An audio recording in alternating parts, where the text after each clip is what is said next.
নমস্কার বন্ধুরা, কেসি কিচেনে সবাইকে স্বাগত। আজ আমি নিয়ে এসেছি একটা ব্রোকলি রেসিপি। এই রকম ব্রোকলি রেসিপি কিন্তু রুটি, পরোটা বা পুরি সব জিনিসের সাথে খেতে খুব ভালো হয়। আর এটা এত তাড়াতাড়ি এত ঝটপট হয়ে যায়, সকালের টিফিনে বা রাত্রে তোমরা খুব সহজেই এরকম বানিয়ে দিতে পারো। চলো দেখে নিই আমি কিভাবে বানাচ্ছি। দেখো, আমি একটা ব্রোকলি নিয়েছি, ছোট ছোট দুটো নিয়েছি। সেগুলোকে এইভাবে আমি ছোট ছোট করে কেটে নিচ্ছি আর ডাঁটিটা বাদ দিয়ে দিলাম। তার সাথে একটা টমেটোকে নিয়েছি, টমেটোটা দেখো পুরোটা কাটবো না, অর্ধেকটা কেটে নিয়েছি। এইদিকে একটা প্যানের মধ্যে ফ্রাই প্যানে জল চড়িয়ে গরম করতে দিয়েছি আগের থেকে। তার মধ্যে টমেটোটাও দিয়ে দিলাম আর ব্রোকলিগুলোও এটার মধ্যে দিয়ে দিলাম। ব্রোকলিগুলোর যে ডাঁটিগুলো সেগুলো তলার দিকে দেবারই চেষ্টা করছি। দেখো সেইভাবেই দিতে হবে, তাহলে কী হবে, ডাঁটিটা শক্ত থাকে, একটু সহজে নরম হয়ে যাবে। এরপরে এটাকে ঢাকা দিয়ে আমি 2-3 মিনিটের মতো একটু ভাপিয়ে নেব।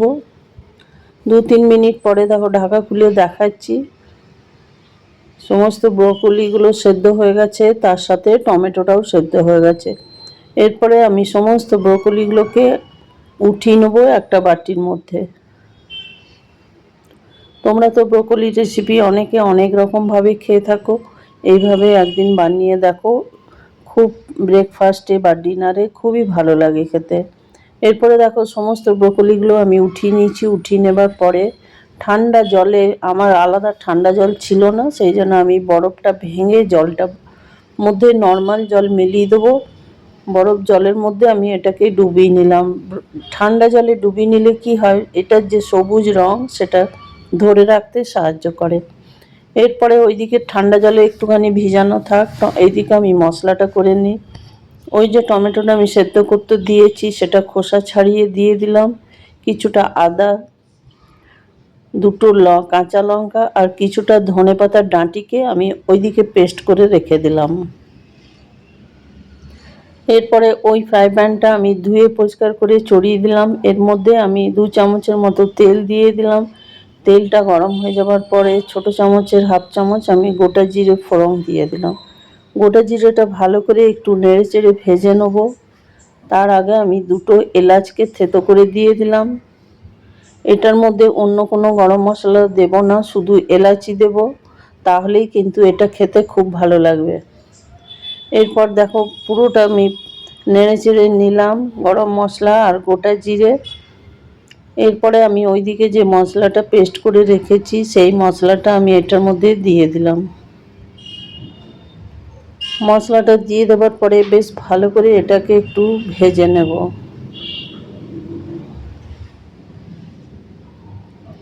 মিক্সির জারটা ধুয়ে একটুখানি জলও দিয়ে দিলাম।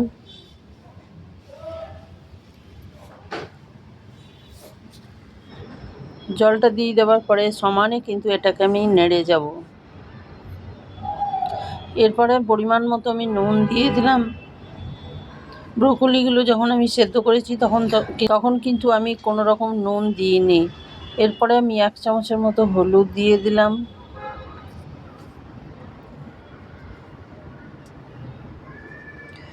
ছোট চামচের হাফ চামচের মতো আমি জিরে গুঁড়ো দিয়ে দিলাম।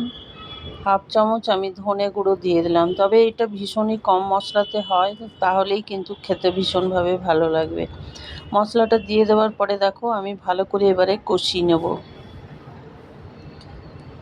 পুরো মশলাটা আমার দেখো একদম শুকিয়ে গেছে, কষতে কষতে আমার জলটাও শুকিয়ে গেছে। এরপরে ওইদিকে যে ব্রোকলিগুলো আমি ঠান্ডা জলে ভিজিয়ে ছেঁকে রেখেছি সেইগুলো আমি দিয়ে দিলাম।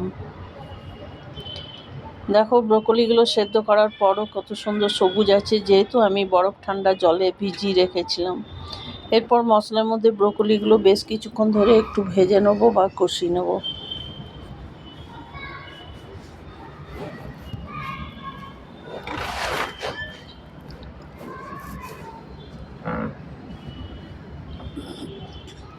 পুরো মশলাটা ব্রোকলির মধ্যে ভালো করে কষাতে হবে, ধীরে ধীরে কম আঁচ করে। এরই মাঝখানে কষাতে কষাতে দেখো আমি 1 কাপের মতো মটরশুঁটি দিয়ে দিলাম। তোমরা মটরশুঁটিটা যদি চাও তো আরও বাড়িয়ে নিতে পারো বা কমও করে নিতে পারো। এবার আমি ঢাকা দিয়ে দিলাম একটু হালকা আঁচ করে। ঢাকা খুলে দেখো আমি ভালো করে জলটাও আরও শুকিয়ে গেছে আর কষানো আমার হয়ে গেছে মশলাটা। এরপরে আমি কিছুটা ওইদিকে পনিরকে খুব ছোট করে কেটে রেখেছি, সেই পনিরটা আমি দিয়ে দিলাম। এইরকম ব্রোকলি দিয়ে পনির রান্না করলে কিন্তু খেতে অসম্ভব ভালো লাগে। যে কোনো রুটি, পরোটা বা লুচি বা ব্রেকফাস্টে বলো বা লাঞ্চে বলো, খেতে অসম্ভব ভালো লাগে।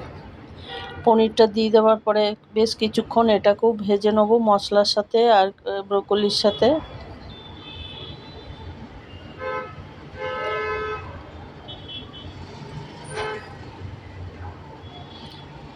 এরপর হালকা আঁচ করে আমি ঢাকা দিয়ে বেশ কিছুক্ষণ রেখে দিয়েছিলাম। দেখো ঢাকা খুলে আমার ভাজা ওইটা হয়ে গেছে। এরপর আমি ওপর থেকে 1 চামচের মতো বাটার দিয়ে দিলাম।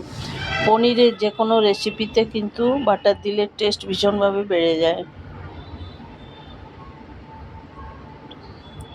বাটারটা দিয়ে আমি চারদিকে একটুখানি ভালো করে মাখিয়ে নেবো সমস্ত ব্রোকলি আর পনিরটা।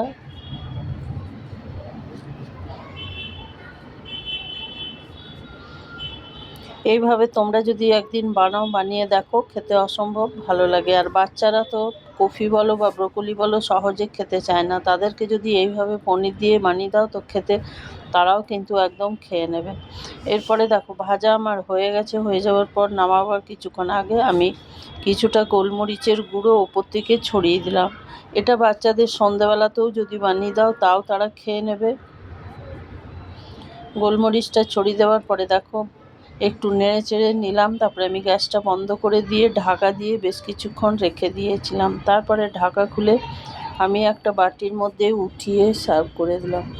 আমার রেসিপি যদি তোমাদের ভালো লেগে থাকে তো লাইক, শেয়ার ও কমেন্ট অতি অবশ্যই করে দিও। নতুন বন্ধুদের সাবস্ক্রাইব করার অনুরোধ রইল। তোমরা সকলে ভালো থেকো, সুস্থ থেকো। ফিরে আসছি পরের কোনো রেসিপি নিয়ে। ধন্যবাদ।